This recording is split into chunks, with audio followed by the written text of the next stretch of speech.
Good, everyone. This is Big Cuff Daddy, Glenn Cuff, formerly of Wrasslin Open Forum Show. And I'm here with my very first YouTube episode with This Week in Wrestling, covering everything that's going on in wrestling this week. It's Wednesday, January 9th, 2019.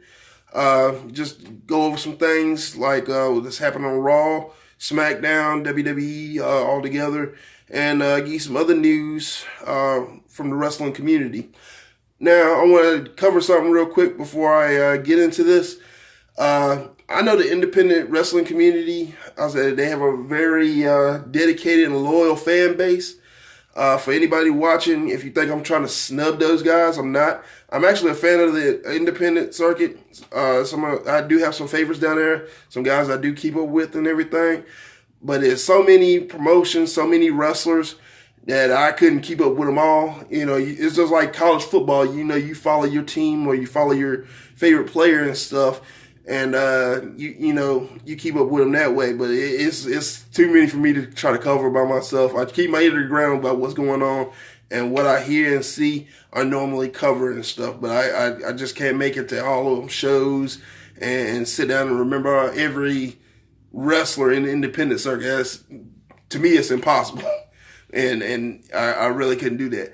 But I'll try my best to get the newsworthy stuff that comes from the independent circuit. So not trying to snub any of those guys. I do go to the local independent shows and stuff, and some of the independent companies that come through the North Carolina area, like PWX.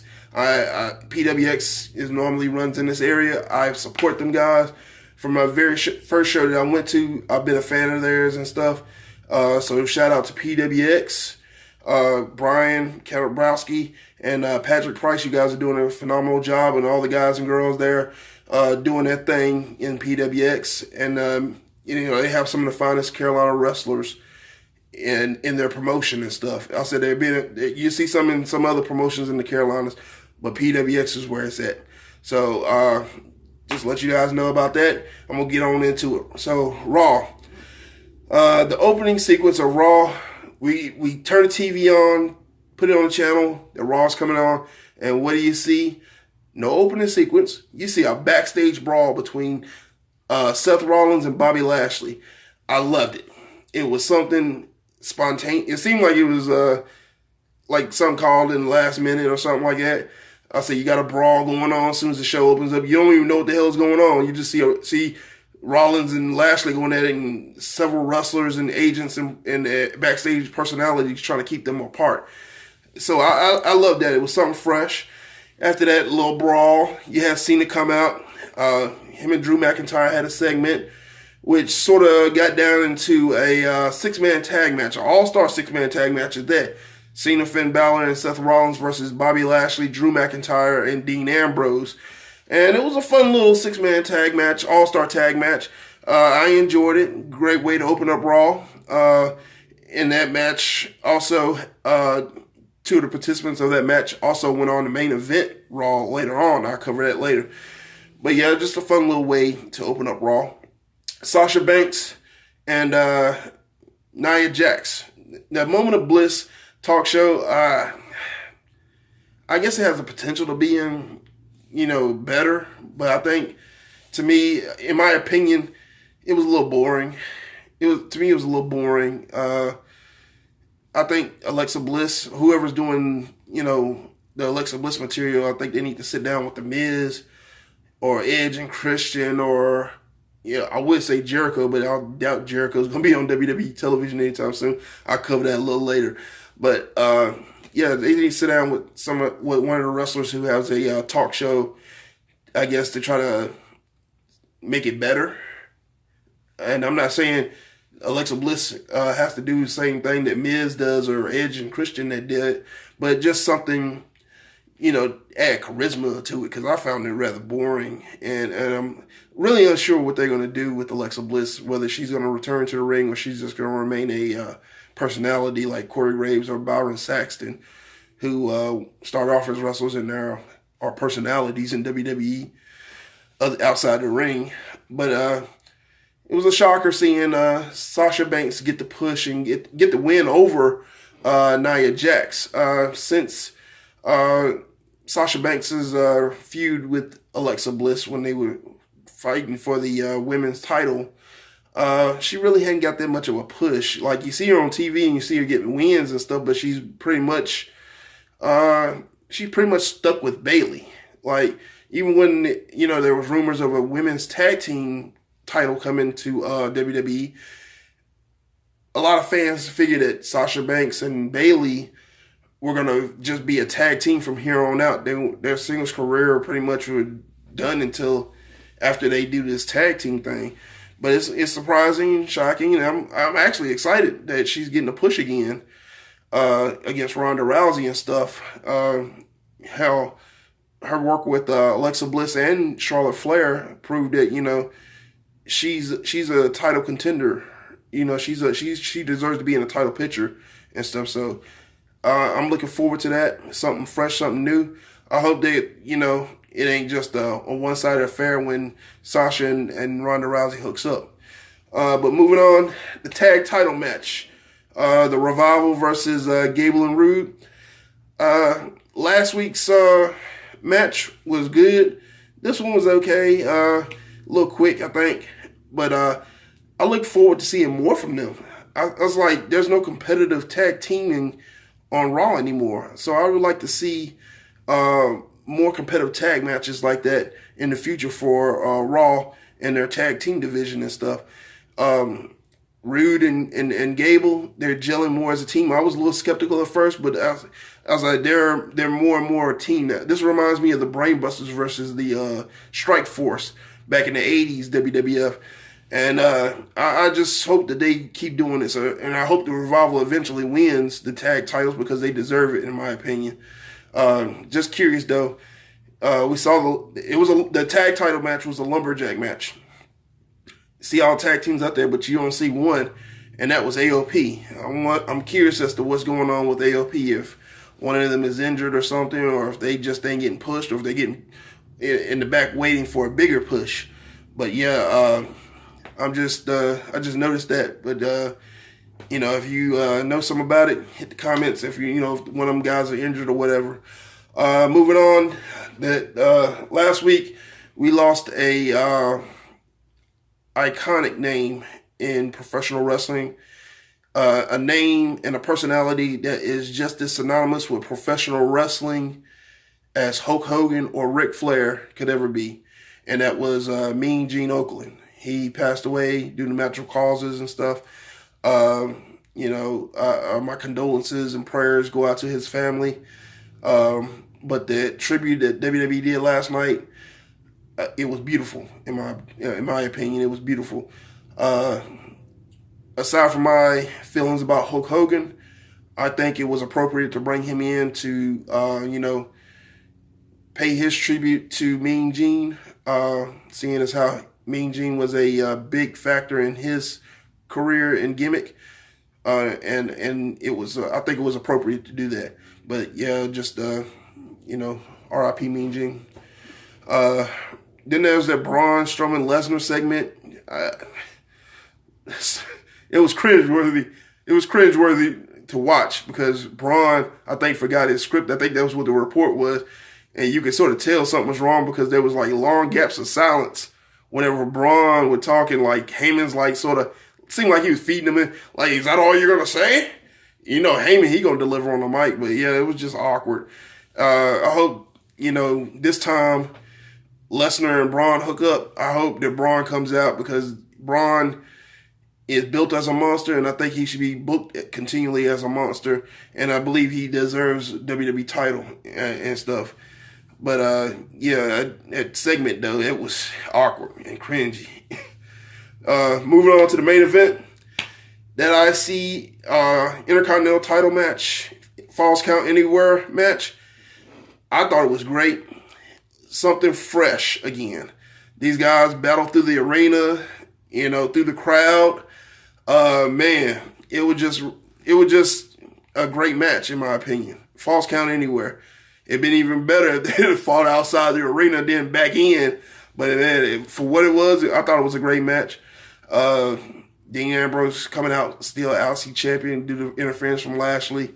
But yeah, I thought it was a great match. I'm really happy too that Lashley is getting a little more serious booking versus, the posing, the butt pose. I'm like, come on, man. This is the guy who beat Umaga at WrestleMania. I think it was 23. Well, no, it wasn't 23. I think it was 25. I'm sorry. This is the guy who beat the Big Show for the ECW title in an elimination chamber against not only Big Show, but 4 other guys too. So come on now, book this guy right. That's like, that's what I was saying before when he was in his feud with Finn Balor and Elias. It was like a joke almost, but I'm glad that they're doing the sort of like the Dominator gimmick from Impact with Bobby Lashley now. And I hope that he and Seth Rollins both, propel from this feud right here into more main event stuff. But yeah, Raw I think was solid. Moving on to SmackDown opening. Daniel Bryan cutting a promo in the crowd. You could tell some of the guys were plants. But man, I thought it was pretty genius doing that. He throwing food at people, talking about he's the planet's champion and stuff. Talking about how they're, contributing to the planet. Like he's like an eco warrior or something, as WWE champion now. And I think what he's doing as a heel is great. It's something fresh. A lot of people talk negatively about Daniel Bryan when he came back from retirement. And I think he's actually doing a good job as a heel and stuff. I was a little unsure about the direction they were going, but I'm seeing more and more now, and I'm liking it. So, and that led to a match with R-Truth, which was rather quick. It seemed like R-Truth is getting a little bit more serious booking too. But yeah, that was a great opening. The tag match between Ray and Mustafa Ali versus Samoa Joe and Andrade Cien Almas. That was a fun little tag match, going on and stuff. I was shocked to see Andrade Cien Almas beat Rey Mysterio in that match to win it for his team. But yeah, it was a fun little tag match and everything. Moving on, the Usos versus The Bar. First off, before that match, we had The Miz sort of trying to get Shane McMahon to put them in a title match. And then we see the Usos go into the match with The Bar. And then The Bar wins. The match was great against the Bar and the Usos. We see The Miz come out after the match and challenge The Bar. He and Shane McMahon to challenge The Bar. And I don't know what to make of this. I would hate to see a tag team like The Bar lose the tag team titles to The Miz and Shane McMahon. It's like Braun Strowman and the little kid Nicholas all over again from WrestleMania last year.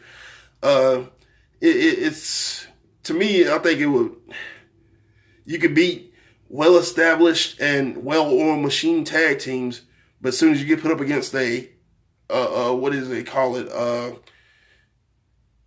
makeshift tag team, you lose. I'm like, come on now. Y'all were a makeshift tag team, and y'all are a tag team now. But you guys should be. I don't like this. I don't like it. You could be pushing other guys like Sanity or something. You know what I'm saying? You got all these great tag teams on SmackDown. You're gonna put The Miz and Shane McMahon against The Bar? I'm not feeling it. I'm not feeling it at all. And of course, from that Usos match, we had a little bit of a storyline angle from Naomi and Mandy Rose, where Mandy Rose came out like she was naked and only in a towel to distract Jimmy Uso, causing him to lose the match. And then once Mandy Rose gets to the back, Naomi's waiting, heels off, and they're fighting. Naomi, she fighting 2 women, Mandy Rose and Sonya Deville. And she's like, they're punching her, and she's like still punching back like she's damn Miss Marvel or something. I was like, damn. But I love the way how when she first attacked Mandy Rose, she was like swinging. She was saying that shit syllable. And man, I'm going to tell you, if you ain't ever seen a black woman fight, That's how a black woman fight right there. She be whipping your ass and talking shit in syllables. I'm gonna beat your ass. But that was funny to me. But she was no selling them punches from Mandy Rose and Sonya Deville. I hope they wind up getting a match to settle this, because it's crazy that they're doing with all the stuff that's going on. This type of storyline with what's going on with sexual harassment, Me Too, and all that other stuff. I'm not gonna get into that. Moving on to the Rusev promo. Rusev come out promo about Nakamura touching his wife and all that stuff. I hope these guys get they have another match and it's the feud becomes. It seemed like it's getting a little bit better. The match they had on Christmas Day was actually good. I just hope that they can go in a better place from here. And here it is. You have two non-Americans fighting over the United States title. So good to see Rusev finally getting some good booking too. I hope the writing's a little better. But yeah, moving on. We had a great triple threat match between Carmella, Charlotte, and Becky Lynch. Becky Lynch coming out the winner, and we're going to see her versus Asuka at the Royal Rumble, which I think will be a good match. Women's title on SmackDown has been sort of a little irrelevant since Asuka won it, but I believe this match right here, I hope they book it a little better. Going forward, now that we have a contender in Becky Lynch. Becky Lynch, I know is gonna, she gonna bring it, but it's just, it's been put on the back burner. In other news, we got AEW. They announced they're starting the Elite. Cody Rhodes, the Young Bucks said they're starting a new promotion. They had a rally last night in the same town as SmackDown, so it sort of reminds me of the old DX WCW thing where shots were fired and stuff. I'm excited. I am excited, and I'm curious as to how this is going to be in the wrestling world. It's being hyped as AEW is going to be that company that's going to challenge WWE and some of the other big promotions, and they're going to do everything the right way. I am excited. I am curious, but I'm one of those types of people. I like to wait and see. Like, I don't want to just be like, oh, AEW, yeah, they're going to whip the hell out of WWE, and then all of a sudden it becomes like TNA did the same thing. Jeff Jarrett started up, and he brought in some great talent and some personalities and stuff, and he had something that could have competed with WWE long term, but it was good for a while, and then all of a sudden it just got brought down, and now Impact is trying to rise up out of the mud from where it once was. So I hope that AEW does things right, gets good talent there, gets good people there that can progress this. Sorry about that, guys. That can progress this company and stuff. So, kudos to those guys for doing, going with their dream and stuff. And I'm just waiting to see what happens once this company gets off the ground and everything. Kenny Omega, he lost at Wrestle Kingdom last week. I didn't watch Wrestle Kingdom, so I'm not going to cover it because I don't want to say something and, get fact checked on it or whatever. But Kenny Omega supposedly lost at Wrestle Kingdom. Now he's a free agent. He's departing New Japan. So the question is whether he's going to sign with WWE or he's going to go to All Elite. I believe he's going to go to All Elite. That's where all his friends are. I believe he would have some major pull there. WWE's promising him some things, but we know how WWE can be at times. You go in expecting to be pushed big time, and then all of a sudden you're in the mid card or lower. Just waiting to see what goes on with Kenny Omega. I believe personally he's going to go with All Elite if he hasn't already signed already. I'm hearing that he's declined WWE's offers, and they've offered him a lot. like not just money, but like creative control from what I'm hearing and everything in a match against AJ Styles at WrestleMania. So I'm hearing he's declining that to go with All Elite. As we know, also with All Elite, Jericho signed with them last night, and WWE's pulled his face from their opening segments. So that's it. We knew that was going to happen. But yeah, that's what went on. Here since Kenny Omega has sort of dropped out of New Japan, they're worried about losing their top stars to WWE and All Elite and other promotions. So we're going to see what they're going to do, now that most of the Bullet Club is, the popular part of the Bullet Club is gone, like Kenny Omega, Cody Rhodes, and the Young Bucks, even though the Elite said they were no longer a part of the Bullet Club. There they were considered Bullet Club. But it's interesting to see what goes on from there. But yeah, that's my first episode, guys. If I missed anything, drop a comment. If you want to discuss something that went on and I covered it or whatever, you disagree with some of my opinions and reactions to the news from this week, hit me up in the comments. I will interact with you guys. Next Wednesday, I will put out another video about what's going on in the world of professional wrestling. Also, you guys can follow me on Twitter at gcuff82. I'm on Snapchat also. I'm on Instagram, Facebook.